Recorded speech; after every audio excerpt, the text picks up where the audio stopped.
Assalamualaikum dan salam sejahtera. Berita Pagi Sarawak edisi Khamis 16 Julai bersama saya Fidaus Arsyidis. Kita mulakan berita dengan perkembangan ini. 3,000 pelajar sekolah di Kuching dan Semarahan bakal menikmati perkhidmatan bas sekolah percuma bermula 3 Ogos ini. Melancarkan perkhidmatan bas sekolah tersebut di Kuching, Ketua Menteri Datuk Patinggi Abang Johari Tun Openg memberitahu perkhidmatan ini akan menggunakan 46 buah bas dan van menerusi 18 buah zon dari pukul 5.30 pagi hingga 7 malam. Jelasnya ia akan memberi manfaat kepada pelajar-pelajar di 30 buah sekolah rendah dan menengah di Kuching dan Semarahan dengan sehingga 178 kali perjalanan dalam laluan perkhidmatan. Dikendalikan oleh Yayasan Sarawak dengan dana berjumlah sehingga 5 juta ringgit setahun, perkhidmatan ini akan dikembangkan ke bandar-bandar utama lain di Sarawak seperti di Sibu dan Miri. Dan ibu bapa, at least you save between 100 to 200 ringgit per month.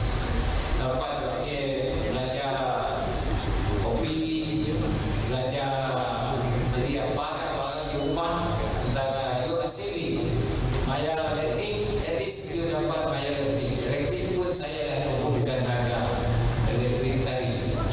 Ini adalah untuk membantu masyarakat kita. Perkhidmatan bas percuma ini turut dilengkapi ciri pintar boleh dikesan menggunakan aplikasi program bas sekolah percuma yang boleh dimuat turun di App Store dan Google Play. Kerajaan negeri terus komited memastikan hak-hak pemilik tanah terus dipelihara dan diiktiraf. Timbalan Ketua Menteri Datuk Amar Awang Tengah Ali Hassan berkata, pada tahun ini sebanyak 40 juta ringgit diperuntukkan bagi tujuan pengukuran tanah hak adat Bumiputera NCR.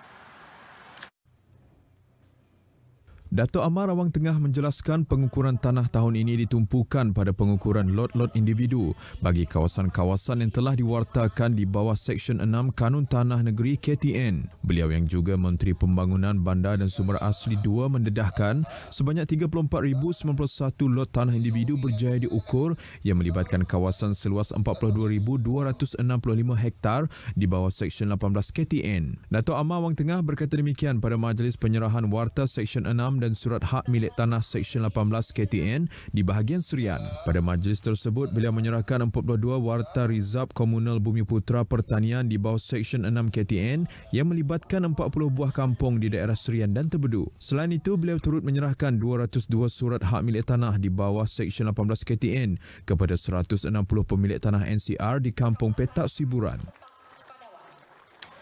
Kementerian Kebajikan Kesejahteraan Komuniti, Wanita, Keluarga dan Pembangunan Kanak-kanak akan memastikan semua taska dan tadika seluruh negeri mematuhi prosedur operasi standard SOP yang ditetapkan. Menterinya Datuk Seri Fatimah Abdullah berkata, ini bagi menjamin persekitaran yang lebih selamat untuk kanak-kanak justru dapat meningkatkan keyakinan para ibu bapa.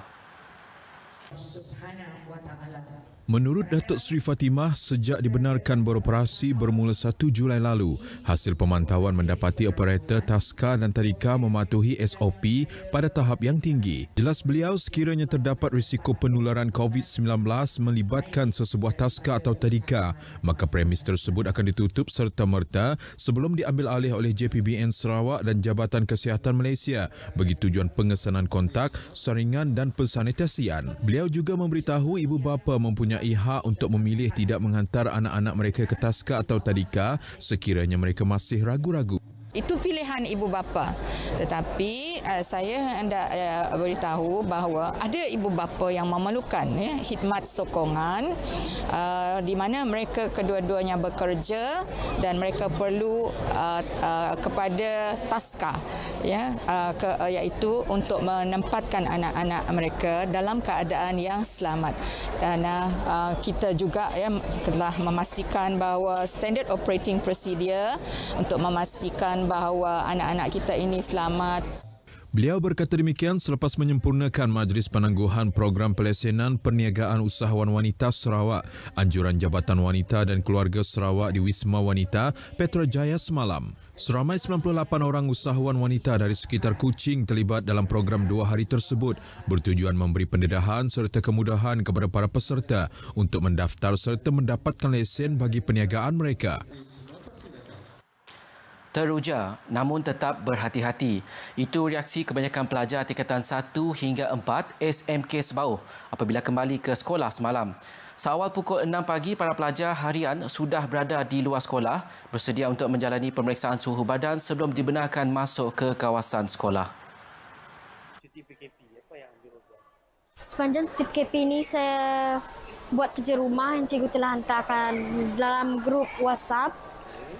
Dan tolong ibu ayah saya buat sesuatu yang saya boleh buat lah. Ya, saya rasa teruja sangat sebab dapat jumpa dengan cikgu saya kembali. Manakala bagi N. Alisa Gadong yang sepatutnya menduduki penilaian tingkatan 3 PT3 tahun ini, akur dengan ketetapan kerajaan meskipun merasa janggal ekoran penilaian tersebut tiada pada tahun ini. Sedih juga sebab tidak dapat rasa macam mana PT3. So, pelajar kita perlu ikut peraturan yang telah diberikan lah supaya virus ni tidak merebak lebih besar. Sementara itu, bagi pelajar tingkatan 1 Nur Hidayah Isfendi dalam kegembiraan kembali ke sekolah, dirinya yakin pematuhan SOP yang tinggi boleh menjamin rantaian COVID-19 dapat diputuskan walaupun timbul kerisauan tentang keselamatan di sekolah.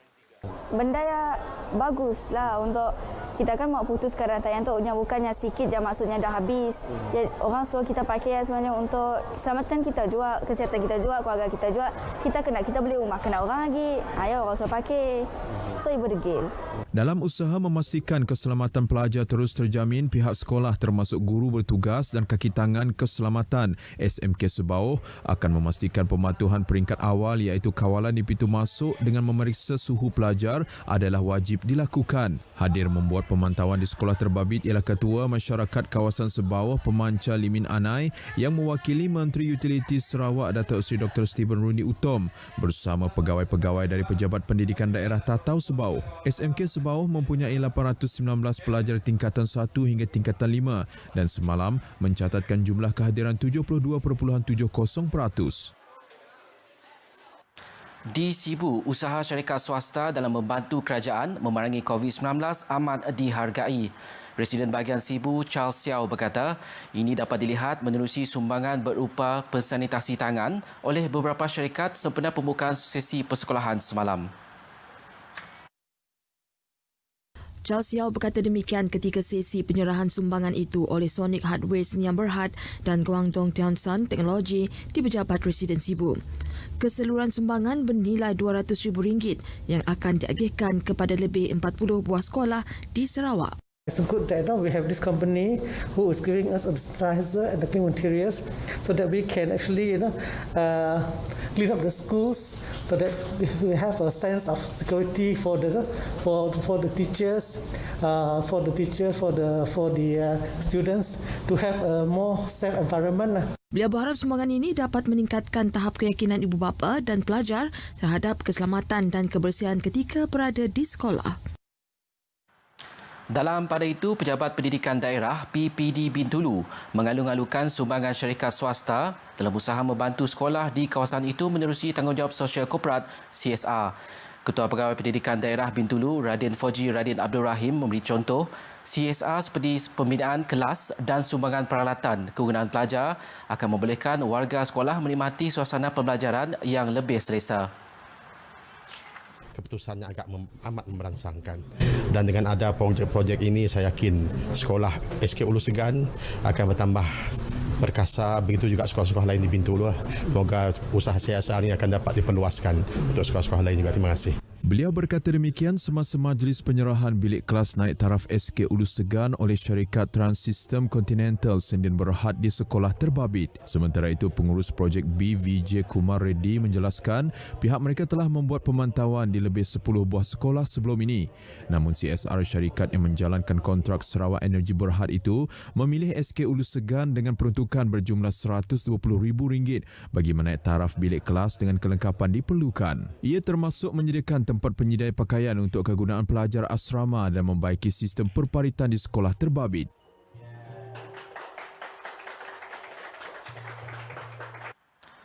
Sarawak bakal menjadi tuan rumah Persidangan Agung Majlis Dakwah Islam Serantau bagi Asia Tenggara dan Pasifik (RICEP) untuk kali kelima tahun depan. Setiausaha Agung Kehormat RICEP, Datuk Haji Muhammad Marzuki Muhammad Omar berkata, persidangan kali ke-19 itu dicadangkan untuk diadakan di Kuching pada bulan Oktober atau November 2021. Persidangan akan membincangkan isu-isu semasa selain kerjasama ahli-ahli RICEP dalam menjalankan tugas dan aktiviti bagi meningkatkan perpaduan dan kerjasama dalam kalangan organisasi Islam di rantau ini. Bercakap kepada media di Kuching, beliau mendedahkan dijangka setiap negara ahli RICEP akan menghantar 100 orang wakil untuk persidangan tersebut. Persidangan Agung RICEP ke-18 telah diadakan di Bangkok, Thailand tahun lepas dan tiada persidangan agung tahun ini disebabkan pandemik COVID-19. RICEP yang ditubuhkan pada 11 November 1980 telah mengadakan persidangan agung sebanyak 4 kali di Kuching. Majlis tersebut kini mempunyai 24 negara ahli selain Sri Lanka dan Maldives sebagai ahli bersekutu. Antara lain penubuhannya ialah untuk mengkoordinasi aktiviti organisasi ahli-ahli bagi meningkatkan prestasi dan keupayaan selain membantu ahli-ahli menyediakan pendidikan yang sistematik dan mencukupi bagi minoriti Muslim di kawasan masing-masing. Berita Pagi Sarawak edisi Khamis 15 Julai berakhir di sini. Elakkan bersalaman atau bersentuhan dengan orang lain, tangan yang tidak dibasuh dengan kerap dan betul akan dipenuhi kuman. Oleh itu, amalkan mencuci tangan selalu agar penularan COVID-19 dapat diputuskan. Saya Firdaus Idris, salam hormat dan jumpa lagi.